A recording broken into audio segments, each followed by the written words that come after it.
everybody, this is Hammer Striker here.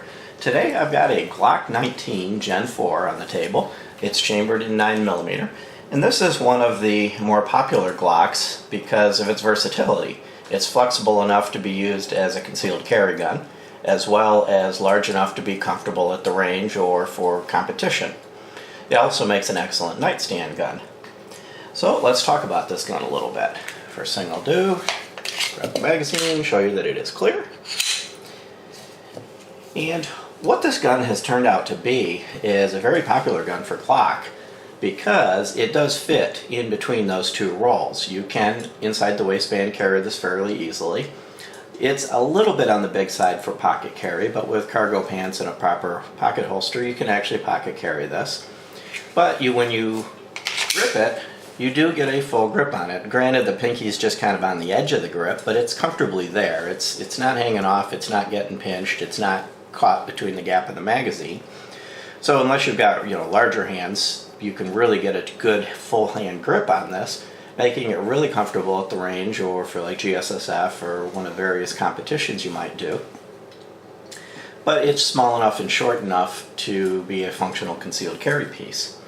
And I did make a mistake when I was looking at Glocks originally. When I first bought my first Glock, I bought a Glock 26 because I wanted to conceal carry it, and I kind of dismissed this gun out of hand. What's the purpose? If I wanted a concealed carry gun, I'd get the Glock 26. If I want a range rail, I'd get the Glock 17. It wasn't until I actually fired one that a friend of mine had that I realized exactly what the point is. That by fitting right there in the middle, you get the best of both worlds in one gun. So if you're in a situation where your budget or the legal climate where you happen to live restricts you to a single handgun, this would be a perfect choice because you can very comfortably use it for both of those. We'll talk about the dimensions a little bit. It's 7.28 inches long, and by the way, Glock actually measures basically the size box it would take to put it in. So they're going from the furthest point back here at the back of the grip where it sticks out, all the way out to the end of the little barrel protrusion. That's how Glock measures their guns. And it's 4.99 inches tall and 1.18 inches thick. So it's not a super thin gun, it is a double stack. It has a 15+1 capacity, but it's also not a big old fat thing. It's fairly streamlined, and of course typical for Glock, everything is deburred, dehorned. All of the controls, which are minimal to start with, are as flush as possible while still being functional. So putting it into a holster, drawing it, or having it pressed against your body, there's nothing really sticking out on a Glock that's going to poke you. It's got your standard U-dot Glock sights, which are very clear, very easy to see. Some people don't like these sights, but among all the various sights I've looked at, these are among the easiest to see factory sights. And they're not really prone to snagging. The rear sight is dovetail, so it can be replaced if you want to replace it with something else. And the front sight is pinned, but it's a bolt that goes through from underneath. So you can remove it, you just can't adjust it. All your windage would be done with the rear sight. But the front sight is quite easily replaced, and Glock is well supported by the aftermarket. So there's a whole host of sights out there, from night sights, fiber optics, to all sorts of different things available for it. From a position in the Glock lineup, this does fit between the Glock 17, which would be considered the full size, the service pistol size, and the Glock 26, which is their baby Glock. And if you were to look at this by comparison, it's about 0.7 inches shorter front to back than a Glock 17, and about 0.4 inches shorter in the grip. So it's not significantly shorter, but it's enough. It's enough to make that difference of whether or not this is comfortable to carry all day or something that's constantly going to be poking out and showing. There's a little bit more difference between this and the Glock 26. The Glock 26 is 0.89 inches shorter, so it's significantly shorter. And it's 0.82 inches shorter in the grip height. And that's a big difference. When you go to the baby Glock, you're getting a significantly shorter grip. So let me just show you briefly. I happen to have a unloaded baby Glock. Just drop the slide and set that here.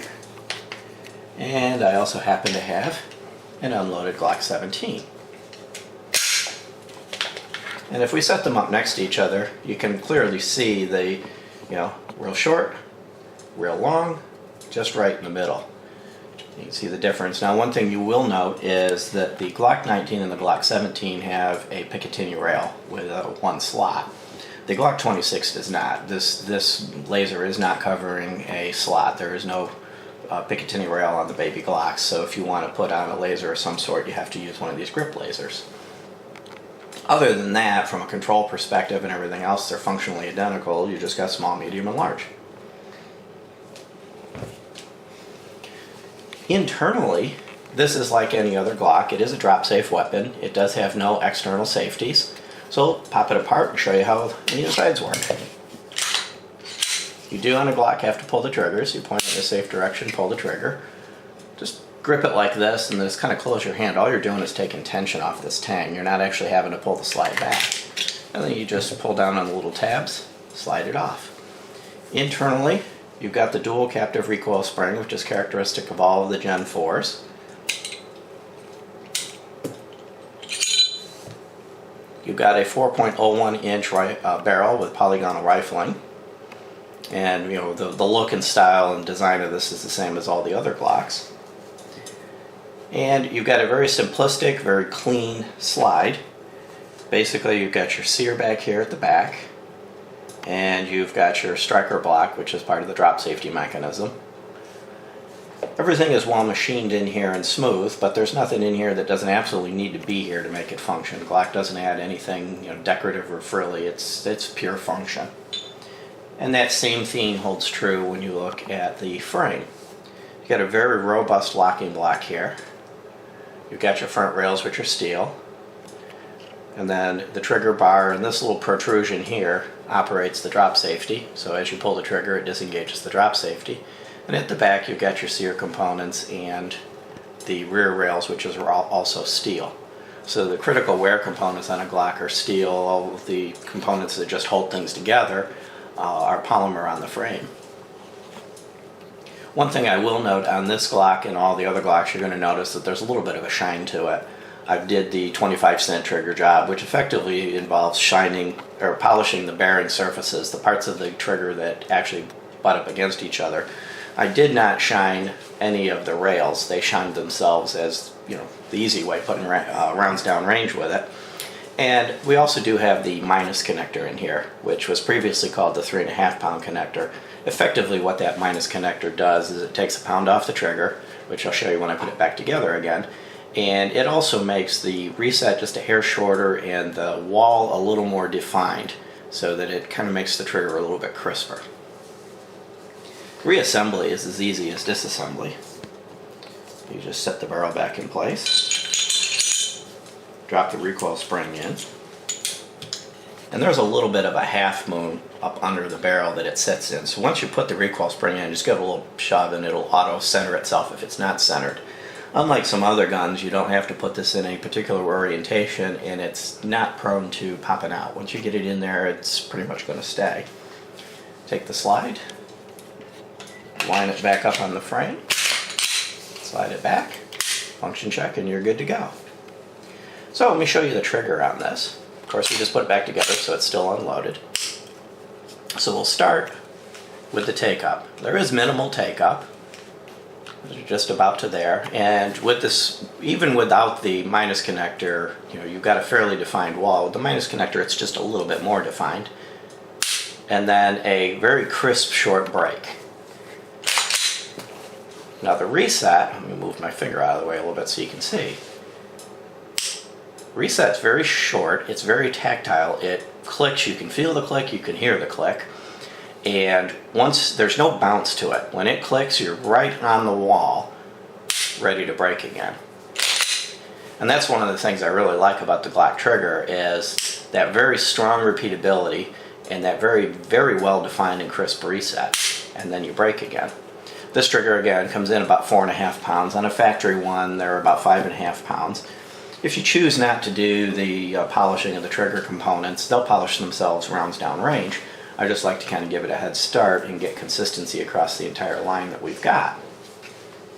So overall, this is, it's a comfortable gun to shoot, it's a pleasant gun to shoot. Most people that I give this to can pick it up and shoot it very well, very easily. It's very intuitive. Now, some people don't like the grip angle of a Glock, and in that case, even this one kind of does mitigate that grip angle a little bit. And with the replaceable back straps that are characteristic of the Gen 4, effectively this is a would be equivalent to a Gen 3 short frame. You can put a medium size back strap on it, which will make it equivalent to a standard frame Gen 3, and then you can put a larger back strap on it. This one happens to have the larger back strap on it at the moment, making this, a little bit bigger. And they're easily changed. You just pop out this one pin right here, back strap comes off, put the next back strap on, it comes with them. And some of the newer Gen 4s are now coming with a back strap that has an extended beaver tail as well. So you get these, the shorter back straps like these, and then ones with the extended beaver tail, and you can choose which one you want to use. If you're looking for a really good all-around gun, concealed carry, nightstand, range, competition, and you don't want to end up buying 2 or 3 guns, or even if you want to buy 2 or 3 guns, this is a great one for the first one. Buy this one, you can do all of those things, and then later you can upgrade and pick up a larger competition gun and a smaller concealed carry gun. But it would be a great choice. We've had a lot of fun with this one, and like most of our Glocks, it's been reliable from day one. So hang on for some more range footage. If you like our videos, give us a thumbs up, share, subscribe. Have a great day. Thank you.